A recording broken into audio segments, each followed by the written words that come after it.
All right. Here's a little mini lecture on settlers. So settlers' opportunities are, again, pretty straightforward. They're going to move west in order to maybe take advantage of free land and start farms of their own and maybe even build a new life. Railroads are going to open up the west and give them access to land that they normally or they wouldn't had access to before. The Homestead Act, 1862, is going to basically give away 160 acres of free land to any head of household for a small fee and the agreement that you'll live and work on it for 5 years. So it's a really good deal.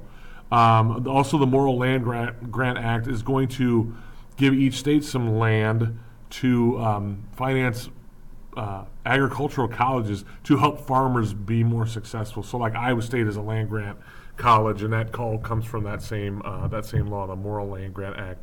And also, we talked a little bit about this with the populace. Machines are being invented to help productivity, like the steel plow or like the steam engine, like those kinds of things. What's hard? What are the challenges for settlers in the West? They have to adapt to life on the prairie, which means a lack of natural resources. There's no trees for wood, for lumber, so they're going to have to make their houses out of sod, grass sod bricks for a while. So those are soddies, and we talked about that briefly. The weather is also very difficult. Very hot in the summer, very cold in the winter, but there's things like droughts where it doesn't rain for months at a time, and grasshoppers, these huge swarms of grasshoppers that will come in and eat all your crops and then move on. Conflicts for settlers are Indians as well, or as usual, because the Indians live there and we're taking over their land. Ranchers and cowboys, and that's because as a settler you're going to put up barbed wire fences to protect your crops.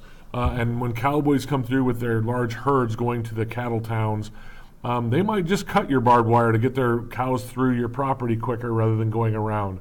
And that's going to be a problem. You're also going to maybe have fights with ranchers who want to take your land and just graze cattle on it rather than let you farm on it.